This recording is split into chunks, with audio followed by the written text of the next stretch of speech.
Peace, Naeem Hakim here, following around my cat. I think it's an appropriate time to talk about being a ninja.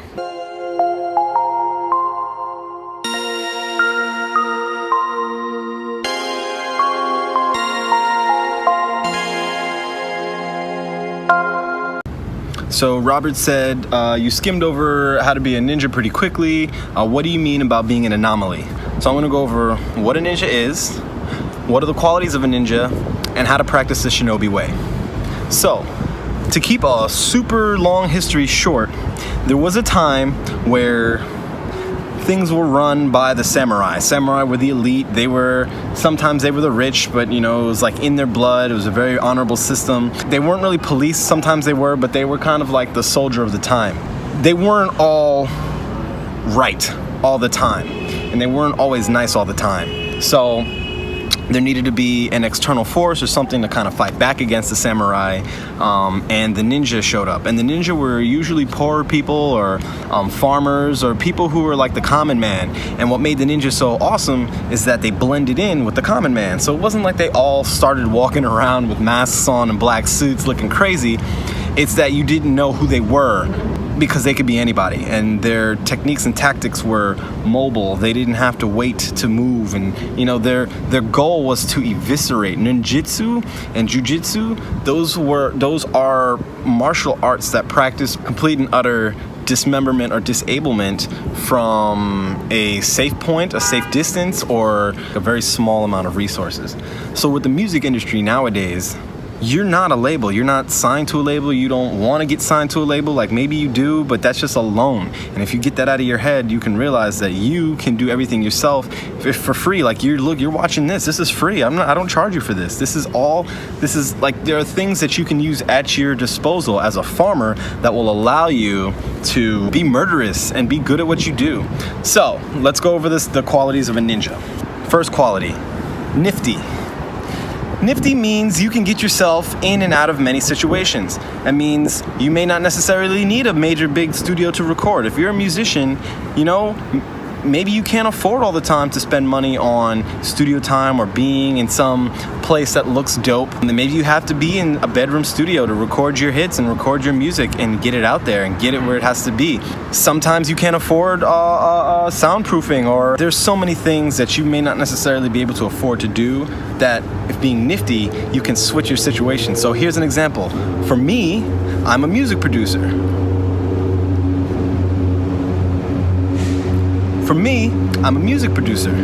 So a nifty way to be a music producer nowadays is not just be a music producer. You have to be a music producer and then some. You have to offer something a little more to yourself than just being that one thing. I'll tell you a very nifty thing that I do is I engage in electronic arts and electronic music around hip-hop people.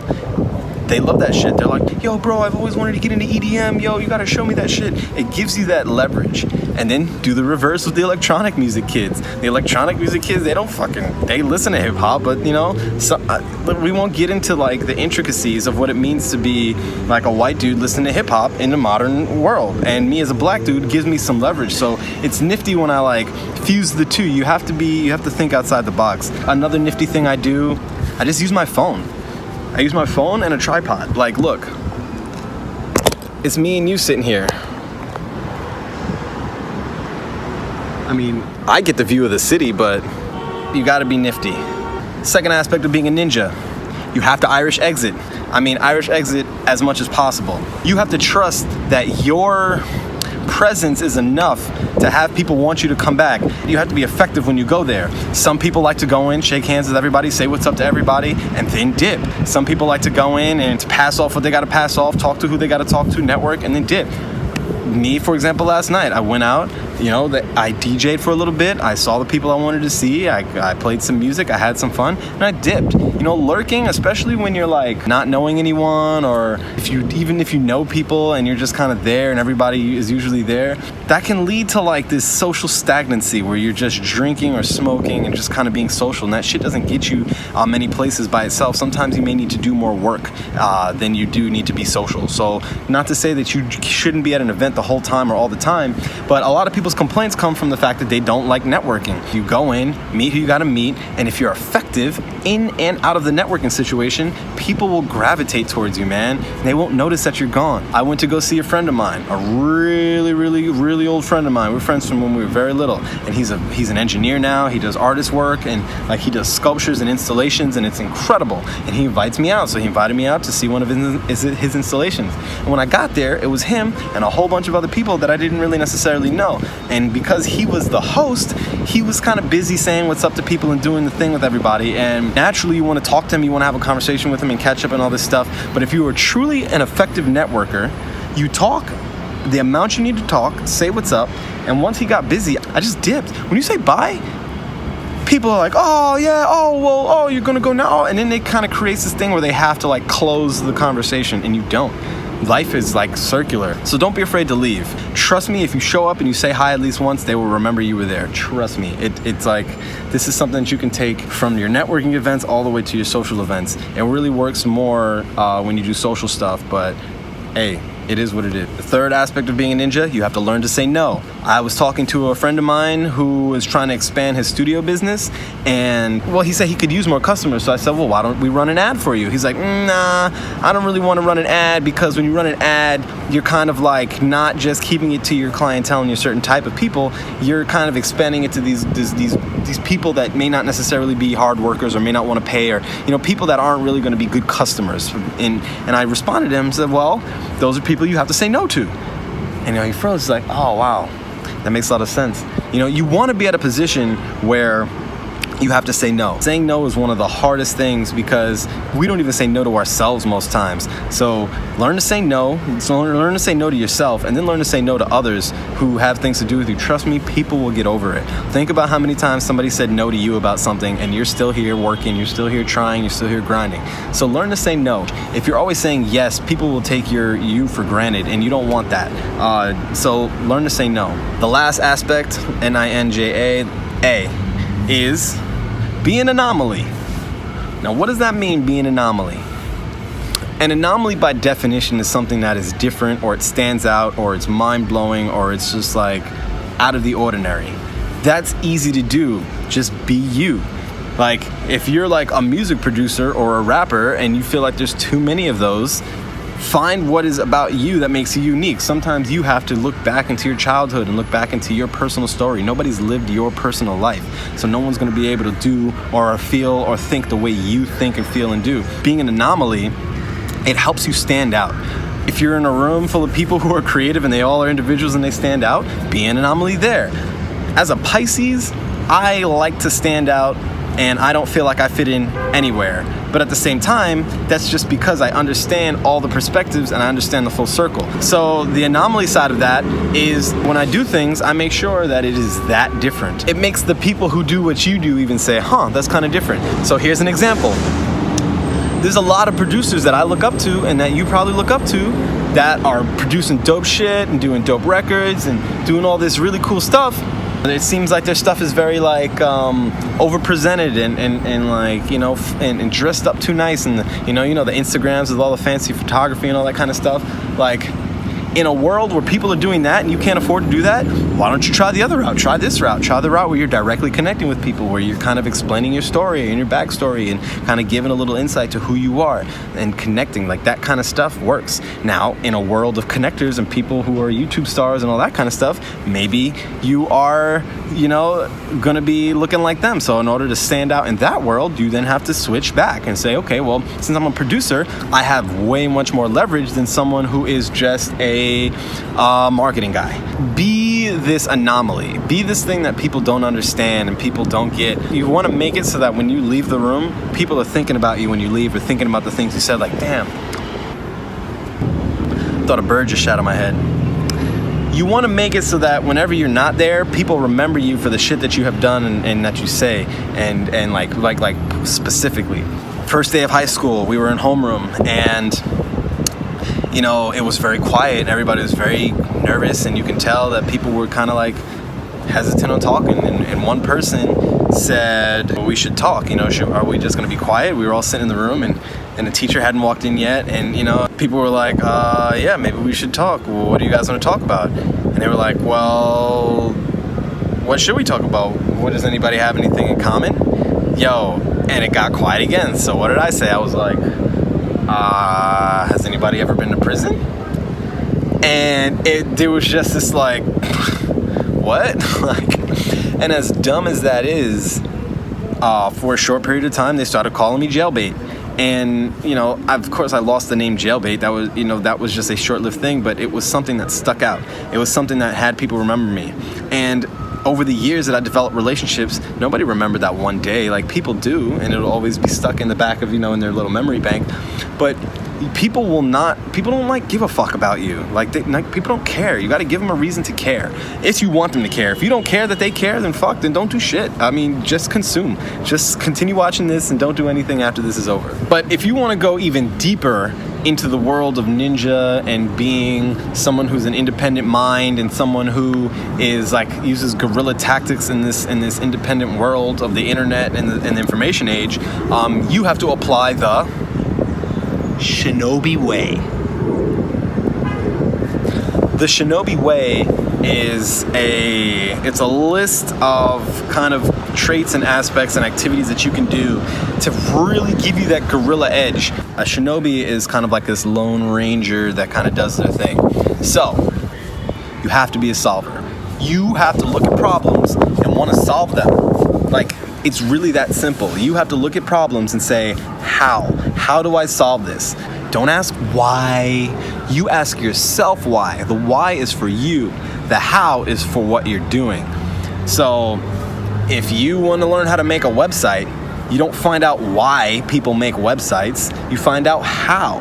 If you want to learn how to produce, you don't find out why people produce, you find out how. If you need help with your why, then you look at why. But a shinobi knows his why, so you should already be on the how. Infinite intrigue. You have to forever be into what it is you're doing. Whether you are in a relationship, or you're driving as a profession, or you're a music producer, you're a rapper, you're an artist, or you're a police officer, the moment you lose interest in what you're doing, that is when you lose your juice, and that's when you lose your passion, that's when you lose your direction, that's when you lose all the aspects of what you're doing, and it becomes like you're spinning your own wheels and then you're losing your why. So, solver, how, infinite intrigue. N, you have to be neoteric. A lot of people, especially hipsters, think it's cool to be esoteric. Esotericism is dope because it is the idea of being different, the idea of being standing out and being, that goes back to the whole like being an anomaly thing. But this is different. Neoteric means you are constantly adapting by taking advantage of the new schools of thought. All of your things have to be new. You have to always look at the next thing and the new thing. You can't be afraid to be an early adapter of certain concepts. It's not just about being different. It's about being different and thinking ahead of the curve and new and fresh and never being afraid to adapt new ideas. We would never get to space if Elon Musk wasn't pushing us. That motherfucker's neoteric. They have this new school of thought and it might change the world. It might change how things are done. And that's just the way it is. The O in Shinobi stands for opportunistic. Always jump on opportunities. Period. Say yes and figure out the details later.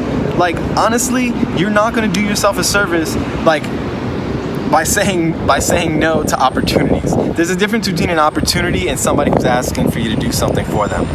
You have to learn through practice of saying no and saying yes, what things you can say no to and say yes to. But it's important to jump on opportunities. So, or create opportunities. That's the thing. Maybe you can't wait for somebody to offer you something. That's my situation. I'm creating opportunity. This is me creating opportunity right here. Me talking to you is an opportunity for us to connect. I created that. You helped me create that by clicking and sitting here, but I created that. That's an opportunity. B, blend with the winners. Ninjas blend in with winners. Blend with winners. Don't blend with losers. Jay Hatch and a whole bunch of other people. My name is Trap. You know, y'all say it to me all the time. I talk to people all the time. It's not good to be the smartest person in the room. Not all the time. Sometimes it could be to your benefit. But if you ain't charging motherfuckers, you're wasting your opportunity. That's called a missed opportunity. Not the point. When you blend with winners, you start to do, it starts like the whole Shinobi way starts to unfold itself in front of you, because the I in Shinobi is for incredible habits. incredible habits lead to an incredible impulse. You want to have that good impulse. You want to know when something happens, yo, I should go there, I should go there. You don't want to waste your time. You don't want to spend 5-6 months not doing what you should be or not doing what you could be.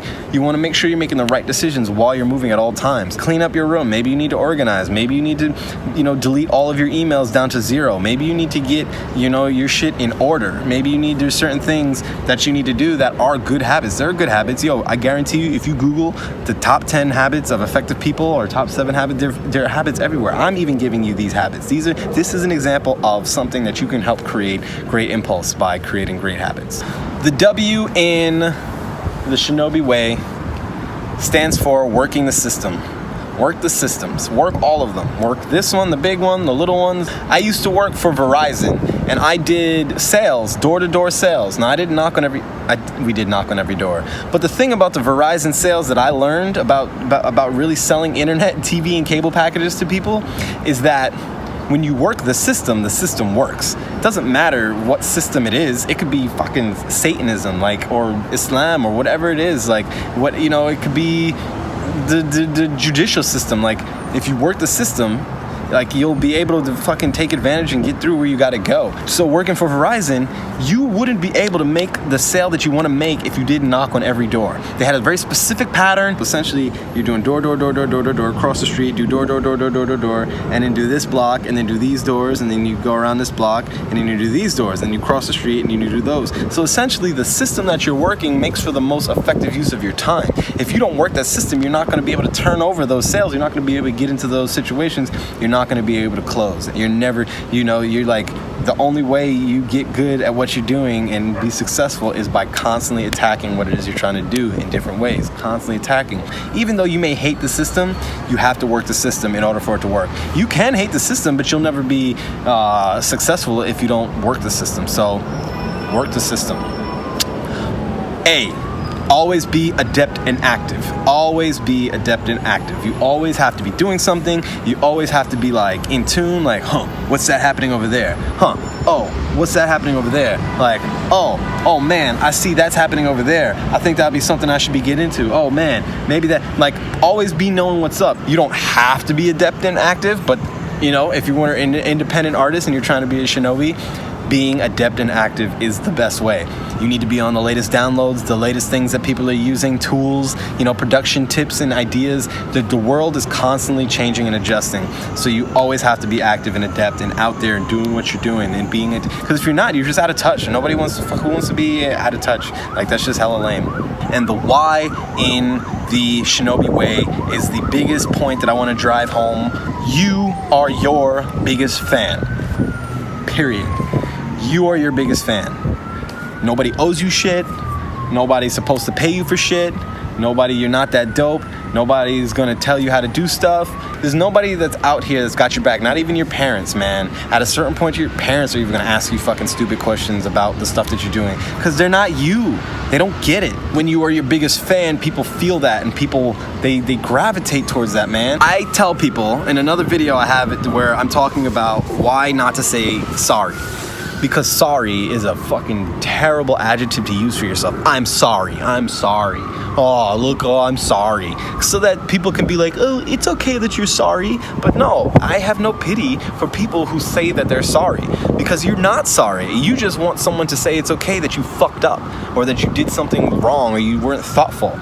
You say thank you instead of sorry, and it shows self-awareness. You are holding yourself you're holding yourself accountable. When somebody says they're sorry, in their head, they're saying that they're sorry. They're calling themselves sorry. They're basically using a descriptor that is lame. And if you say sorry enough times, you will be sorry. You'll be a fucking sorry person, and don't do that. So when somebody says sorry to me, what I hear is that they're not forgiving themselves for being an asshole. Just don't be an asshole. Tell someone thank you for understanding that you're a dick and you made a mistake, and don't be a dick in the future. Saying you're sorry just allows you next time to do this dumb shit again. People that say sorry too much, they fuck up too much and they make mistakes too much. They bail out too much. They don't stick to their word too much because it's easy for them to say sorry. They're apologists. Now that is one version of not being your biggest fan. Producers and artists and people that recording artists, when they get in the studio and they're showing you music or work and they're like, oh yeah, it's not mixed yet, or you know, this is like unmastered, unmixed, you know, it's very rough, or they're like, oh, you know, I just recorded this in one night. Like, motherfucker, don't say that. Nobody gives a shit. When you say that, people now are gonna be listening for that. And then they're just gonna know you as the guy who didn't mix his shit, who just doesn't do full amounts of work, or the girl who doesn't finish their work. Like, that's so bad. That's so bad. That's so bad. You'd be better off being like, yeah, I've been messing around with some sounds, I hope you like it. And then you give people an opportunity to like listen to it, man. But when you like cut yourself down before it starts, you're not allowing people to even be into you. Because then people are going to be spending most of the time trying to convince you that you're dope. And then you're like, yeah, I know, I got to work. And they're like, nah, but it sounds good. That's so lame, man. That's so lame. Like, I say it's lame because I don't like spending my day pumping juice into other people's engines. People just bring their engines up to you and they're like, oh, yo, can you pump some shit into my engine? And it's like, yeah, well, I could do that all fucking day, but y'all don't pay me enough to do that. And it's not like I need to get paid to motivate you. You gotta motivate you. It's self-esteem for a fucking reason. It's self-esteem. You are your biggest fan, so act like it. Give people a reason to be into you. The Kanye Wests of the world, who are very into themselves, they wouldn't be where they are if they weren't confident in themselves and into their own shit. Don't expect other people to be into you if you're not into you and you're constantly making excuses for yourself as to why you shouldn't be. A nice way to be your biggest fan is forgive yourself for being such an asshole. You're an asshole. You're here right now trying to get advice on how to be better at being you. That's an asshole behavior. I used to be an asshole. I still am an asshole because I'm constantly searching for more too. So part of not being an asshole is just being into what's being confident, just being into yourself. I hope these have helped. I hope that you at least take one of these with you and use it in this modern day and fight against the establishment that is the samurai world, you know, and use these ninja tactics to get through and practice guerrilla music warfare. We're on day 3 of my Sober October, and I'm glad I got my wife here supporting me. I really wish I could smoke weed. I really enjoy weed. I love you. Don't forget to subscribe so you can stay in tune with all the shit that I be putting on here, and stay up. Deuces.